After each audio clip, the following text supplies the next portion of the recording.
worth me checking in there at a very early point. Are there people that do have sensitivities around language? One. I'm counting one. Anybody else who would be...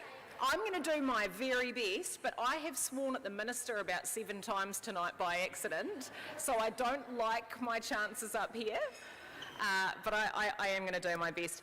Look, what an evening. Can I just, before we go any further, please, just ask you all for an absolutely massive round of applause for all 6 of the incredible women that we've listened to tonight.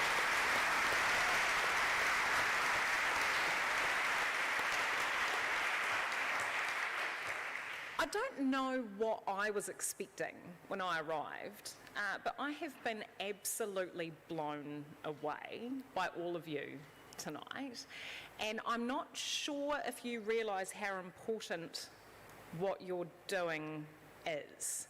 A night like tonight is really important on a lot of levels. It's important for the people who have come and shared their dreams with you all and put them up for scrutiny, which, like, that requires a lot from anybody, and you handled yourself so admirably. You were so cool. I was fangirling so hard.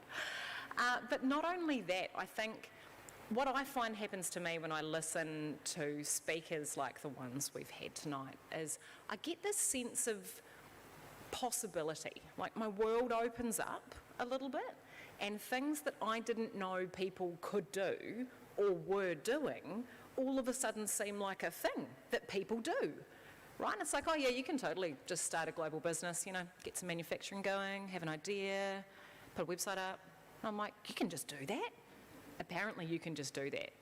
And that expansion of possibility that happens for everyone who gets to be involved in your journeys personally and professionally and at work, but also in a room like this, all those little cracks of light that open up in our understanding about what we can do and what we can be have flow-on effects that I don't think any of us can even begin to imagine. So irrespective of the outcome tonight, whatever happens as the result of your pitches, what you've done, not just for yourselves and for each other, but for everyone here and for everyone they touch, is really special. So well done. All right, well, I'm here. I'm Alicia McKay. And I get asked to speak at these things sometimes in these inspirational slots. And when that happens, I often wonder, like, do you know what you're getting yourself in for here? Like, are we on the same page with this? Because the style of inspirational speech that I bring to you is, it's a little bit less like hashtag girl boss, preppy cheerleader, curated Instagram, right? It's a little bit less that. And it's a little bit more, you know when you go to the pub on a Friday or a Saturday night and you go to the girls' bathrooms, you know the love that women show each other and the pub bathrooms when you're in town?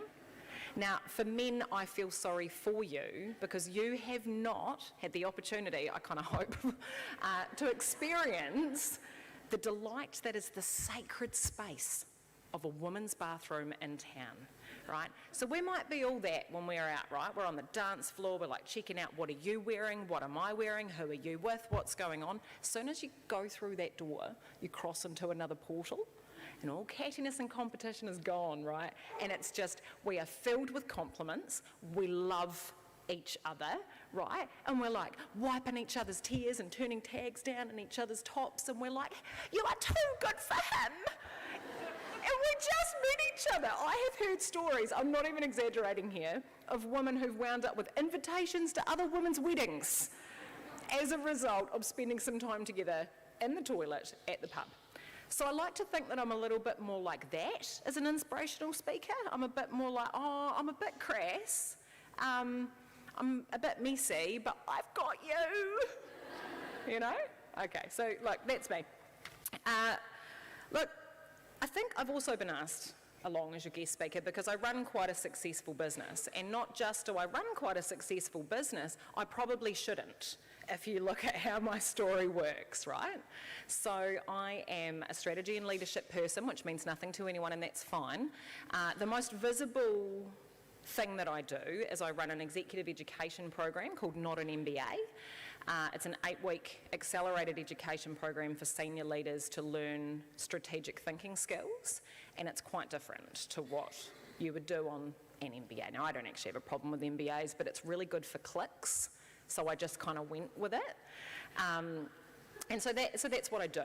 And what I would like to do really quickly, which I don't usually, but I think this is the room for it, is talk to you about money, because I don't think we talk about money, and I think in business we're afraid of talking about money. And women, in particular, aren't very good at asking for what we're worth and believing that we're worth what we are. So I charge $10,000 to $15,000 per day for a workshop with me when I come in-house to a government agency or into a company, and I charge usually, but I'm like here for free because I love you guys, $7,000 to $10,000 for every conference keynote that I do. Not only do I do that, I offer exceptional value. I'm a bargain, quite frankly. I don't even bat an eyelid anymore. I'm like, I'm going to help you in a single day figure more out and get more done than a whole team of you have done for 6 months. Right? I should be charging you 10 times as much as I am. Now, if you'd told me 7 years ago, when I started my business, that I would have the audacity to A, think of charging that much, B, charge that much, and then C, stand in a room and not be a total wanker and be able to say that, there you go, there's your first one, it was coming, wasn't it? I would never have believed you, right? I went into business 7 years ago. I left my job as a government policy analyst because I was frustrated at how long everything took and how slow it was and how everybody was just banging around, but there were other reasons why I left too. And so I started my consulting practice, and last year I turned over 7 figures in revenue for the first time. Oh, thanks. But again, if you'd told me that, there's no way that I wouldn't believe you, because the chances of me ending up with this life were extremely slim. So I was born to a teenage solo mum, as is the kind of trend in my family. This stuff tends to be multi-generational, and I did not disappoint on that front either. I spent my teenage years in foster care. I dropped out of school at the end of year 12, and I had my first daughter when I was 16, at which time I was already living independently, because that was before we followed up foster kids and wondered where they were. You could just kind of wander off, which I did. I started living independently at 15, had Bailey at 16, and by 26 I had 3 kids. Now, with those statistics, the odds of me having a great life are very, very slim, right? So the odds of me being here to tell you this story, as opposed to living in poverty, being in prison, or being in the grips of addiction are pretty slim. And I tell you that not to be like, oh, go me, because I actually don't think that's the moral of that story, because what I do know is that it's not a lack of character that keeps people trapped in those situations, and the pattern of those statistics is not a result of the people who have been put into situations completely outside of their choice that they've had to deal with, right? It is a system that is not designed to support or leverage the strengths of people who've been marginalised. And this is where you can like go, oh no, is this going to be a downer? This is where it's going to get better again, right? Because in shaping my story, which I think we all get to do, and if you've not done that, I reckon giving it a go. Like if you just mapped out, you know, born to now in maybe 8 to 12 chapters, what would you call them? It's really fun when you do it like that. And what are you going to call the next one?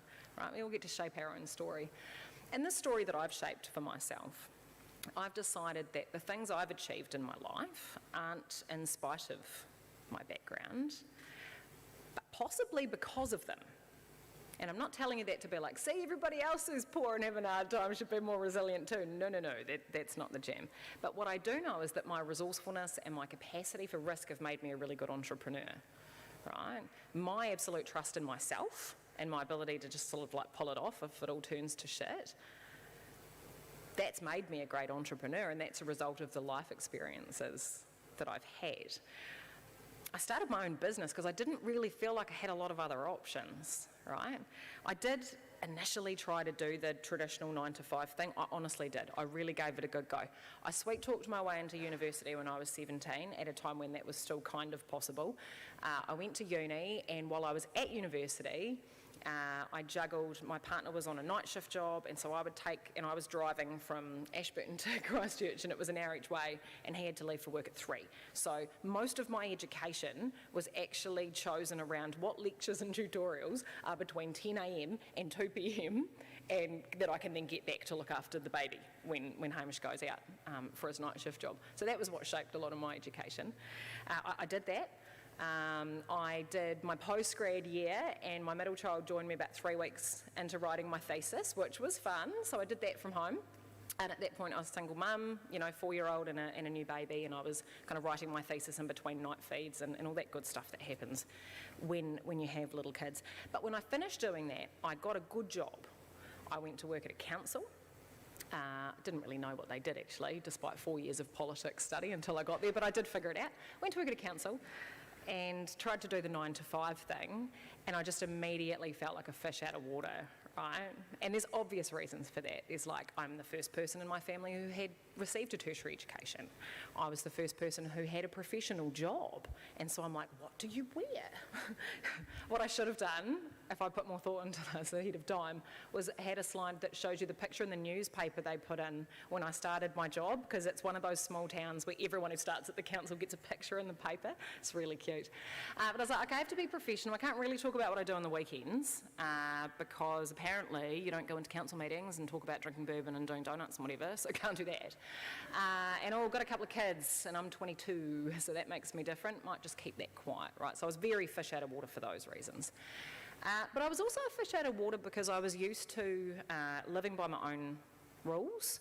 So in order to pull off 4 years of study and have a couple of kids, you get quite good with your time. And every working mother in this room knows what I'm talking about. What we can get done in a gap is more than what a lot of people can get done in a day, right? And so my entire experience of being productive and doing good stuff was based around this flexibility where I worked when I could, did what I could, was extremely good with my time when I had it, and then really present for my kids when I didn't. Then I went to this job and they want you there all day. They want you to walk in at 8 o'clock and people mosey in, and you know what they're doing? They're making cups of teas and they're checking Trade Me, and they're like, who did this stuff quiz? What did you watch on TV last night? The place that I worked, they actually had, I'm not even exaggerating for effect here, they had morning and afternoon tea shifts, and so there were the 10 o'clock people and the 10:15 people, and the 3 o'clock people and the 3:15 people, and they all filed downstairs where a morning tea lady made them cups of teas and gave them biscuits, which is great, but I was dying. I hated it, because I was like, I'm getting twice as much done as half the people here, but if I leave at 4:45, my boss wants to know why. Like, this is terrible, this is really dumb. So it really didn't work for me, and I recognised that that was a particularly conservative workplace, and that thankfully in many ways things have moved on. And in some ways they have, but in other ways they kind of haven't, have they? Flexible working is not really that flexible, especially when you're a woman. Right? So men have already got a lot more leisure time in their schedules than we do, statistically. Now that we've got flexible working, they've got even more. They're not commuting, right? They can fit in that run. What we're doing with our extra time, the data tells us, is more housework, more childcare, and actually feeling worse about our ability to do the juggle. Like, we will turn anything into an opportunity to beat ourselves up, won't we? And so actually it hasn't got that much better. And so what starting a business offered for me was the ability to find a better way to manage my responsibilities and live my life that didn't require me fitting into a system that wasn't made for me. Now, if we look at the stats coming out of COVID and post-COVID now, maybe I'm a trendsetter because there's a lot of us doing that, right? New female founders and female-led businesses are outpacing the number of new businesses started by men by a factor of 4. We are all doing it. We're like, you know what, we are sick of this shit. There you go, there's your next one. We came in, we got all emancipated in that, we came to work, we tried to sort this out and make you better, you didn't listen, and we've had enough, right? So we'll go start our own, and we will create rules that work for us, and thank God we're doing that, because man, we are doing well, right? So beyond the incredible 6 women that you've listened to tonight, the statistics paint a really compelling picture. Organisations that are run by women are 35% more profitable than companies who are managed by men. You add venture backing to that, and the number goes up an additional 12%, which is astonishing when you think about the fact that we are exponentially less likely to get funded in the first place. So we just assume that most of our businesses have to be bootstrapped and self-funded. And rather than trying to make a nice slide deck, we just bloody well get on with it and we figure it out later. And every single one of the women up here on stage tonight showed you that, right? It was like, well, I'm just going to have to make it work. I'll see if anybody will help me later, right? And so all the things that I thought made me a real liability professionally, where I was like, I'm a bit too bogan, right? Turns out that was a massive strength for me in business because I can translate. I can speak the language of a chief executive or a minister, though I do swear at them, but I can also speak the language of a foster kid or a single mum that needs some help. And that ability to translate and to move between worlds is extremely valuable. It's also much better for building relationships, which is another thing, by the way, that the data tells us women are significantly better at when it comes to business. I realised that while I felt really limited in the office, trying to talk to people about my weekends, when I would go out for dinner with a client and have a chat to them about their family and what was going on and what it was like at their place, that was where the money was made. That was where the relationships were built and the deals were closed. And I'm not the only woman that's experienced that, because actually most of the stuff we get told makes us probably a little bit like not suited for business, ladies, is exactly what makes us suited for business. We are made for this, right? All right, so we make more money with what we've given, right? We're more resourceful. So funders and investors in the room, get out your wallets, is the first thing I'm going to say. We create more jobs because we tend to collaborate and build relationships and build teams. So female-led businesses, dollar for dollar, create more jobs. We take smarter risks, so our startups are less likely to fail, and when they do fail, they probably don't have a lot of other people's money tied up in them because, as we mentioned before, we fund them ourselves. We create more inclusive workplace cultures, we produce more with less seed funding, and our product and services have better market fit because we are so used to having to deal with other people's problems that we're actually quite good at figuring out how to solve them, right? Everything that we've been told maybe is a bit of a constraint is exactly why we are so good at this, right? So I want to do a little experiment here. You might not have a pen. If you do have a pen, use your pen. If not, just turn to the person next to you for a couple of minutes. And I want you to think about the reasons why you might have thought, and this is mostly for women, so men, you might just have to listen, I'm afraid. I want you to write down, or just say, the reasons why you think you might not be suited for leading your own business. For women who already are in business, think about the awful stories you've told yourselves over the last 12 months. There you go, just person next to you. Why wouldn't you be good?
All right. I need your attention again. I'm going to make you do this again. Whatever your reason was that you just gave for why you shouldn't be doing this, now I want you to explain to the person next to you why that's the reason you should be doing this. Go on. Why that reason makes it important for you to do this.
I'll have your attention.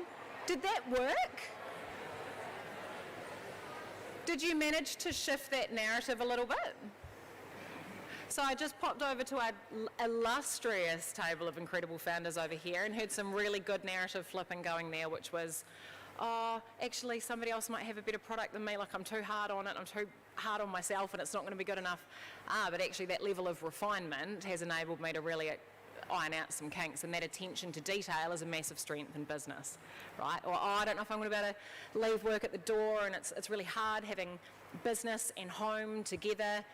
Actually, having that constantly brewing over and gestating in my brain is a real asset to the way that I connect my life and the people's lives that I'm trying to help with the services and products that I'm delivering to them, right? And I want, whatever yours was, I want you to keep that, because actually most of what we think it is that makes us not good enough is exactly why it's important that we show up and that we're here. Not just because we're incredible role models changing the game for other people, but because tuning into that is exactly what we've got to offer. And I was thinking about your Fund Pay initiative and how genius it is to turn an opportunity where women feel so guilty already for taking time for themselves, and to just suck a bit of that guilt out. Just a tiny bit, just suck out the money bit, right? That's an understanding of a problem that can only come from a certain lived experience, and that matters, right? It's our empathy and soft skills that make us better negotiators, that make us more compassionate leaders, that make us better product and service designers. It's our caring responsibilities and the disproportionate amount of household labour that still sits on our shoulders that makes us really good at prioritising and juggling and makes us more resourceful, right? We are used to facing discrimination, so we're already ready to work twice as hard. We don't even need the knockback. We're already ready to go. We're so used to being judged on our appearance that our marketing is better from the get-go because we know it has to look good if anybody's going to take us seriously, right? Everything about it that all of the battles and the challenges and the barriers to being a woman in 2022, of which unfortunately there are still many, are exactly the ingredients for why it's important that women are in business in 2022. Now, if you were a cynic, you would look at an event like this and you would say, oh, yeah, we better help the women. They do need a bit of a leg up, don't they? Let's give them a bit of a hand, right? And that's not what I think this experience is at all. I think that you can't be what you can't see, and the example of what we've all seen tonight will live on in people's minds in a different way than we could ever possibly begin to imagine. I think that the barriers to women in business are not women. They're the wider social and economic forces and patterns that we're still working on dealing with, right? So if I leave you all with a message tonight at all before we find out who the winner is, I'm just as excited as you are. If you feel as though you're the odd one out, right, your ideas aren't as good, or you couldn't be a real business like the amazing people who were on stage tonight, it's that you couldn't be more wrong. You are made for this. Everything that's hard about being you today is what makes it so important that you show up and keep carving a path for everybody else around you. We are here tonight because despite the challenges we face, we got shit done, we made things happen, right? So it's time for the rest of the world to wake up, to come here to listen and learn and get their wallets out, which is exactly what this event is all about. Thank you very much.